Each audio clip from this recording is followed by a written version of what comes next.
Hello guys, আমি ইন্দ্র শুরু করতে চলেছি নতুন একটি ব্লগ। তো এই ব্লগে থাকবে খুব সুন্দর একটি হনুমানজির মন্দির ও কিভাবে আমরা নৈনিতাল থেকে জিম করবেট গিয়েছিলাম এবং সেখানে সাফারি করেছিলাম, সম্পূর্ণ ডিটেলসে তোমাদের সঙ্গে আলোচনা করব। তো বন্ধুরা দেখতে থাকো একদম শুরু থেকে। তো আমরা সকাল সকাল হোটেলে চেক আউট করে বেরিয়ে পড়েছি জিম করবেটের উদ্দেশ্যে এবং রাস্তায় কিছু লোকাল সাইট সিইং করে নেব। তো রাস্তাতে যাওয়ার সময় আমরা পাশে পেয়েছিলাম হাইকোর্ট, এছাড়া এই যে একটি লেক দেখতে পাচ্ছেন, এই লেকটিও কিন্তু একটি সাইট সিনের মধ্যে পড়ে। আপনাদেরকে যে ম্যালে ঘোরার সময় যেগুলো বলবে যে 8 পয়েন্ট, 7 পয়েন্ট বা 5 পয়েন্ট, সেই 5 পয়েন্টের মধ্যে এটিও একটি স্পট। তো এই লেকটিতে অনেক রকম ওয়াটার অ্যাক্টিভিটি রয়েছে, তো এখানে আপনারা ওয়াটার অ্যাক্টিভিটি করতে পারেন। তো আমরা সকালবেলা যাচ্ছিলাম বলে এখানে মোটামুটি ফাঁকা, কিন্তু একটু বেলা বাড়ার সঙ্গে সঙ্গে এখানে প্রচুর লোকজন আসে। তো লেকটি ভীষণ সুন্দর এবং লেকটির জল একদম পরিষ্কার পরিচ্ছন্ন। তো এখানে কিছুটা সময় কাটিয়ে তো আমরা আবার রওনা দিয়েছিলাম নেক্সট গন্তব্য। এটা হচ্ছে খুরপাতাল, মানে গরুর খুরের মতো দেখতে অনেকটা।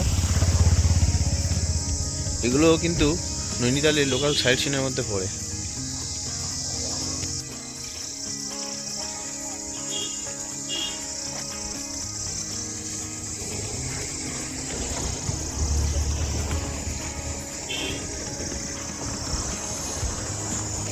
এটা হচ্ছে খুরপাতাল, এগুলো হচ্ছে নৈনিতালের লোকাল সাইট সিনের মধ্যে পড়ে।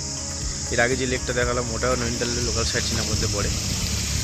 তো এগুলো মিলিয়ে মিলিয়ে আপনারা যারা নৈনিতালে থাকবেন তাদেরকে ওই 7টা পয়েন্ট বা 9টা পয়েন্ট এরকম বলবেন। তো এগুলো আপনারা গাড়িতে যাওয়ার সময় করে নিতে পারেন বা যখন রিটার্ন যাবে তখনও করে নিতে পারেন।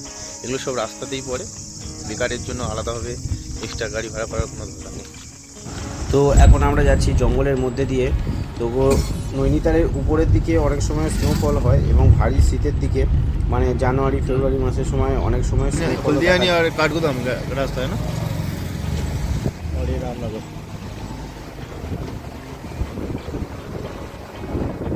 আপনাদেরকে আগে যে পয়েন্টটি দেখালাম ওই পয়েন্ট থেকে দেয়ানি ও কাঠগোদাম ভাগ হয়ে গিয়েছে, আর এই রাস্তা চলে গিয়েছে রামনগরের দিকে।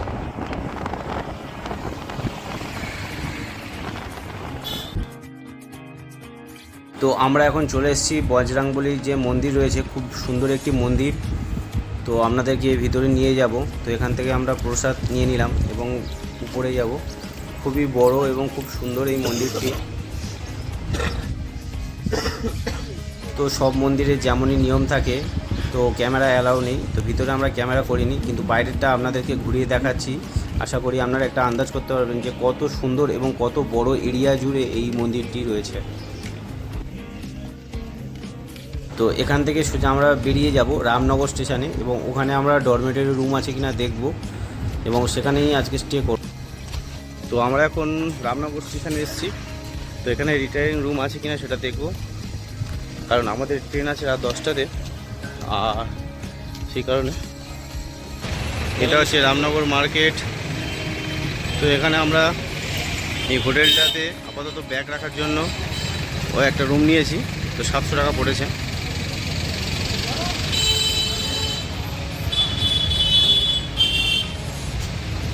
চলে এসেছি জিম করবেটের আমলান্দা গেটের একদম সামনে, বিজিরানি জোন। তো এখান থেকে আমাদের সাফারি শুরু হবে। তো আমরা আফটারনুন সাফারি বুক করেছিলাম, ওটা 2টো থেকে এন্ট্রি হবে। তো আমরা একটু আধ ঘন্টা আগে চলে এসেছি।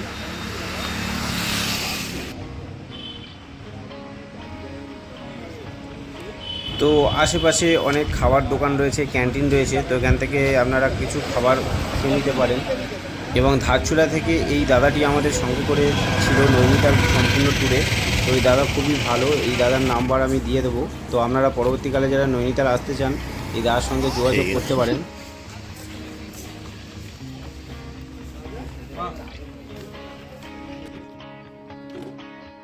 জিম করবেটে বিজিরানি যে গেট রয়েছে, বিজিরানি গেটের একদম পাশে রয়েছে এই রেস্টুরেন্টটি। তো এই রেস্টুরেন্টটি থেকে আমরা খাবার অর্ডার করেছিলাম। তো এনাদের খাবার সার্ভ করতে একটু লেট হয়েছিল এবং আমাদের হাতে টাইম শর্ট থাকার জন্য খুব তাড়াতাড়ি খাওয়া দাওয়া করে আমরা বেরিয়ে গিয়েছিলাম জিম করবেটের একদম মেন গেটে। তো এখানে আসার সঙ্গে সঙ্গে আমরা গাড়িতে উঠে পড়েছিলাম এবং সাফারির জন্য কাউন্ট করে এখানে আই কার্ড আপনাদের খুবই প্রয়োজনীয়। এখানে আই কার্ড দেখাতে হবে।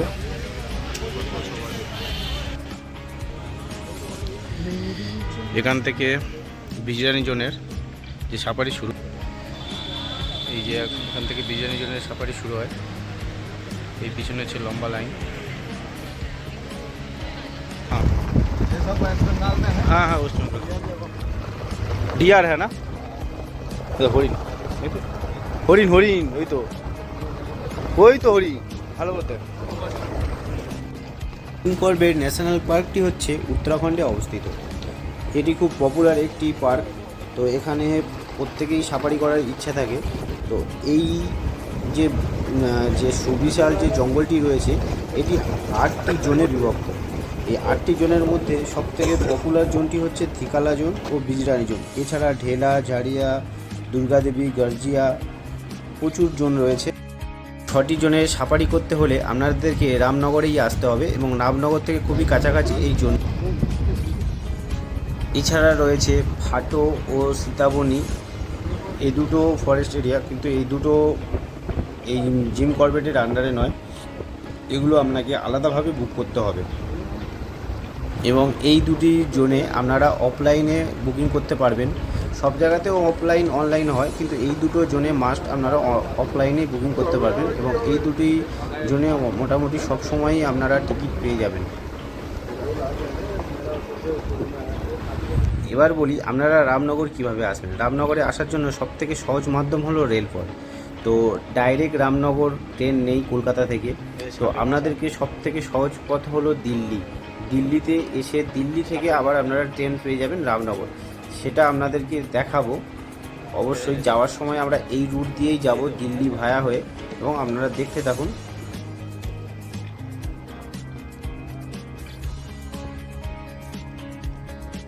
তো রামনগর এসে আপনারা কোথায় থাকবেন?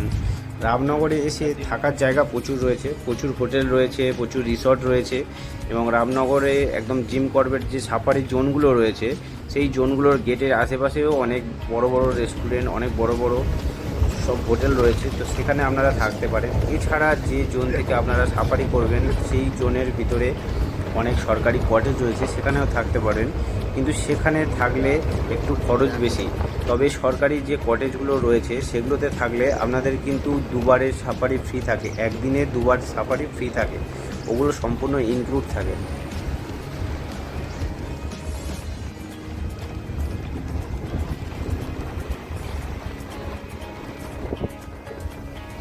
তো আমরা সোজা আজ নৈনিতাল থেকে ডাইরেক্ট রামনগর এসেছি এবং রামনগরে যেহেতু আমরা রাতেই ট্রেন রয়েছে সেই কারণে আমরা কোনো ভালো রুম নিইনি, জাস্ট লাগেজ রাখার জন্য একটি ছোট রুম নিয়েছি।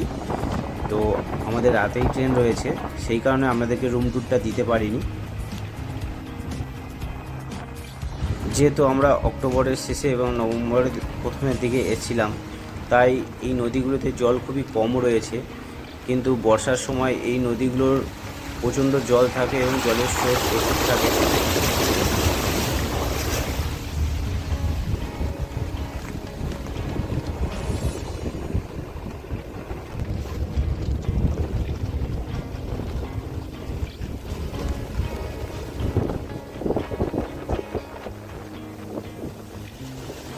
তো আপনারা যারা পরবর্তীকালে জিম করবেট সাফারি করবেন তো তারা প্রত্যেকেই অনলাইনে বুকিং করতে পারেন। এছাড়া কয়েকটি হোয়াটসঅ্যাপ নাম্বার আমরা দিয়ে দেবো, সেগুলোতেও আপনারা বুক করতে পারেন।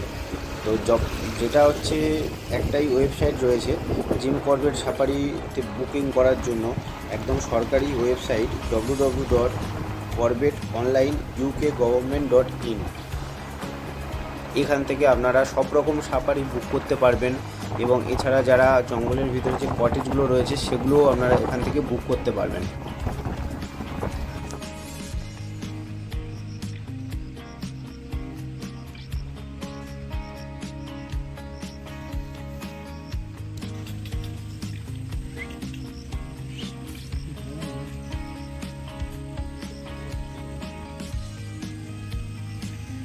হরিণই দেখতে পেয়েছি আপাতত, হরিণ ছাড়া আর কিছু দেখতে হবে।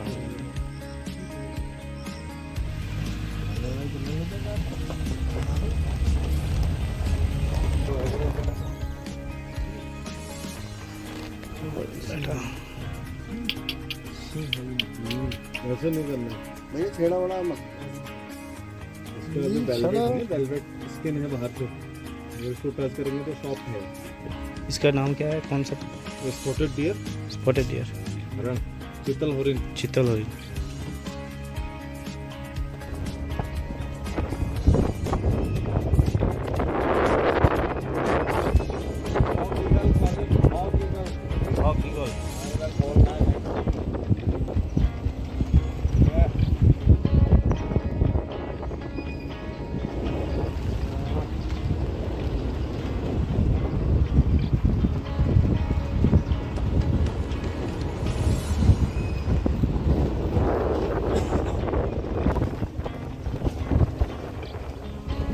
জঙ্গলের ভিতরে একটি মন্দির দেখতে পেলাম ছোটো মতো।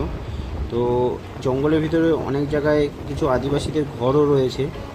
তো কিছু কিছু আদিবাসী এখানে যাতায়াতও করে প্রাণের ঝুঁকি নিয়ে।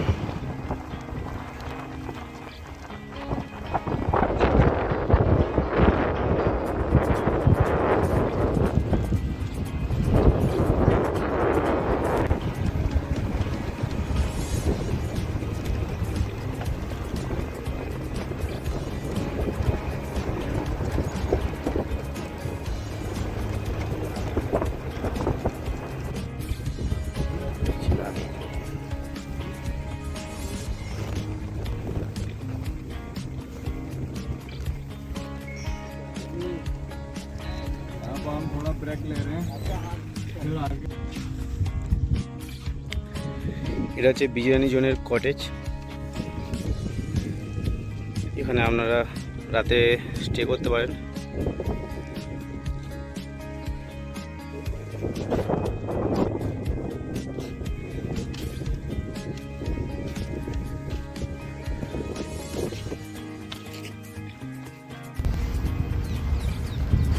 তো জঙ্গলে নামার যেহেতু নিয়ম নেই, সেই জন্য আপনাদের সব কিছু কাজকর্ম ওখানে আপনারা সেরে নিতে পারেন। টয়লেট সব কিছুরই ব্যবস্থা রয়েছে।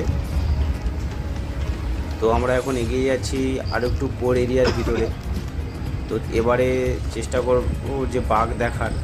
তো অনেকক্ষণ ধরে আশায় আমরা বসে রয়েছি, তো এখনও পর্যন্ত বাঘের দেখা পাইনি।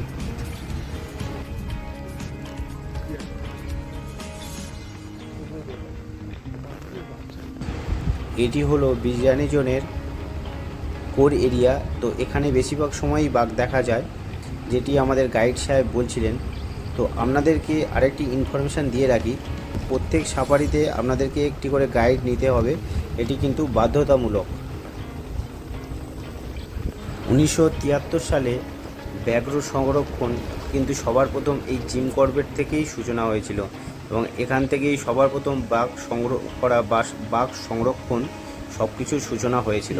তারপর পরে পরে ভারতবর্ষের সব জায়গায় বাঘ সংরক্ষণ করা আরম্ভ হয়েছিল। সাফারি করতে করতে হঠাৎ আমরা দেখতে পেলাম বাঘের পায়ের ছাপ, এবং আমাদের গাইড সাহেব বলছিলেন একটু আগেই এদিক দিয়ে হেঁটে গিয়েছেন। তা সেই কারণে আমরা খানিকক্ষণ এখানে ওয়েট করলাম, কিন্তু কিছুই দেখতে পেলাম না।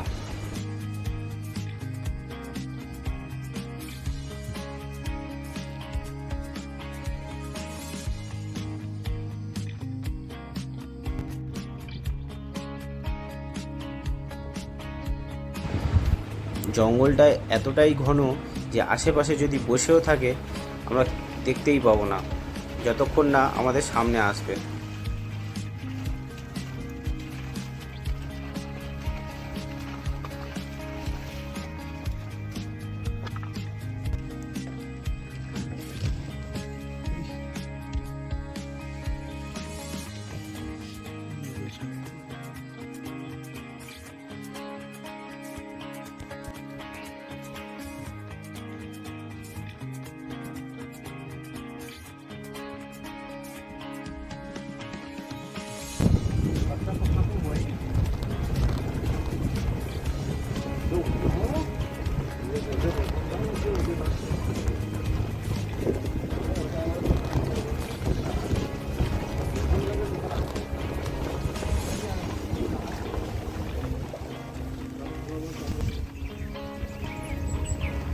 জিম করবেটের সাফারির সব থেকে আদর্শ সময় হলো এপ্রিল এবং মে মাস ও জুনের প্রথম দিকটা, এবং যত গরম পড়ে ততই আপনাদের বাঘ দেখার চান্সটা বেশি থাকে, এবং নদীর ধারগুলোতে ওরা সব থেকে বেশি আসে জল খাওয়ার জন্য, এবং সাইডিংটা বেশিই হয়। আপনারা যারা জিম করবেট সাফারি করবেন তারা যদি এই টাইমটাতে আসেন, এবং এই টাইমটাতে আপনাদের বাঘ দেখার চান্সটা অনেক বেশিই থাকে।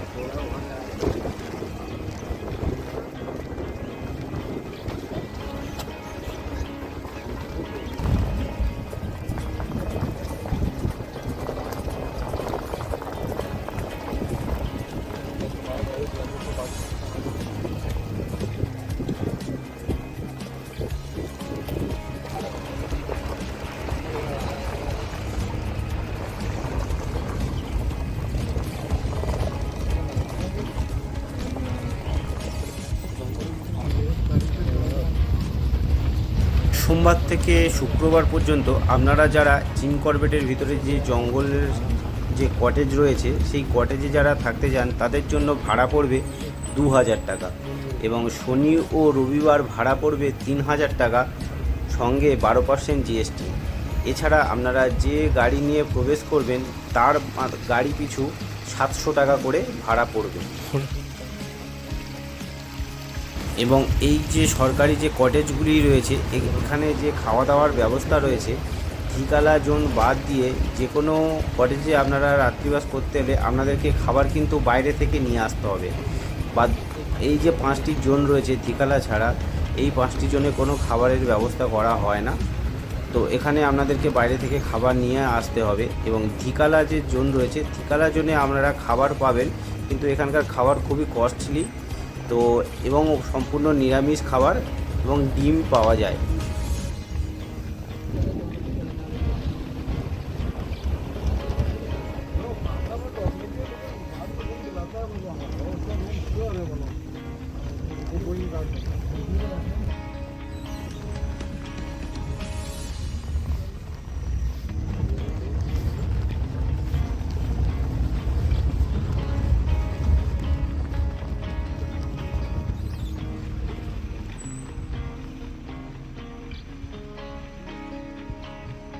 তো আমরা এখানে এক ঝাঁক হরিণ দেখতে পেয়েছিলাম, এবং আশা ছিল যে এদের পিছনে কোনো বাঘ রয়েছে, কিন্তু অনেকক্ষণ দাঁড়িয়ে থাকার পর আমরা দেখতেও পেলাম না বাঘ, তাই আবার হতাশ হয়ে এগিয়ে চললাম।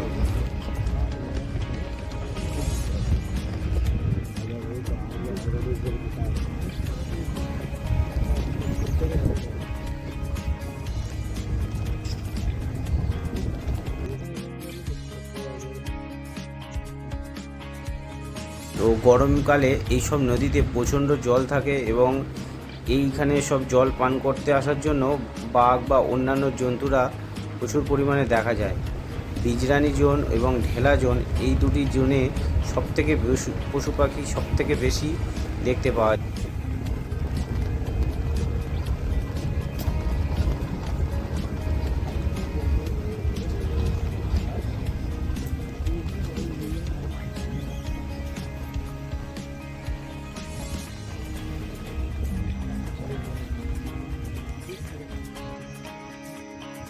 এক ঝাঁক বনমুরগি এখানে দেখতে পেলাম।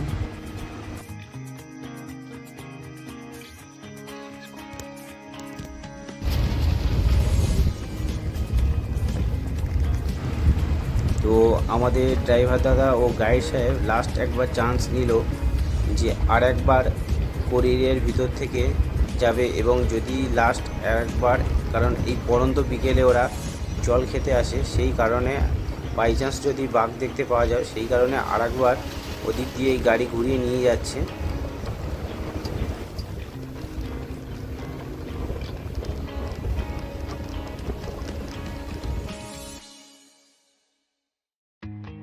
এই জঙ্গলটি খুবই শান্ত, এবং এখানে কোনো চিৎকার চেঁচামেচি কিছুই চলবে না, সাইলেন্টলি সব কিছু দেখতে হবে এবং আনন্দ নিতে হবে।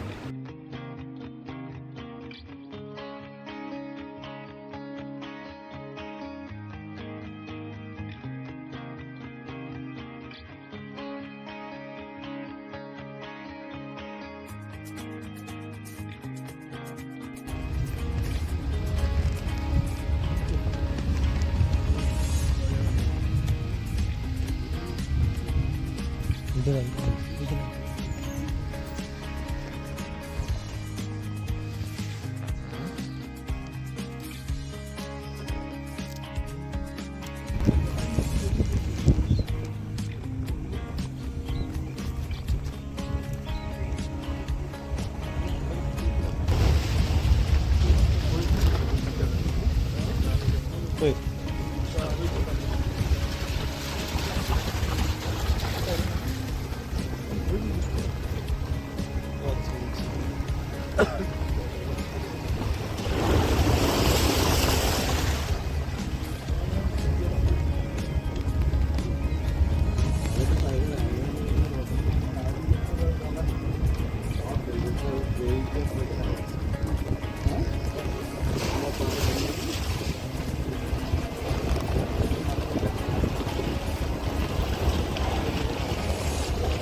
একসঙ্গে এত হরিণ আমি কোনোদিনই দেখিনি। এক পাল হরিণ, শয়ে শয়ে হরিণ এখানে ভর্তি, এবং সকলেই মানে রাতের খাবার খেয়ে নিচ্ছে যেহেতু সন্ধে হয়ে এসছে।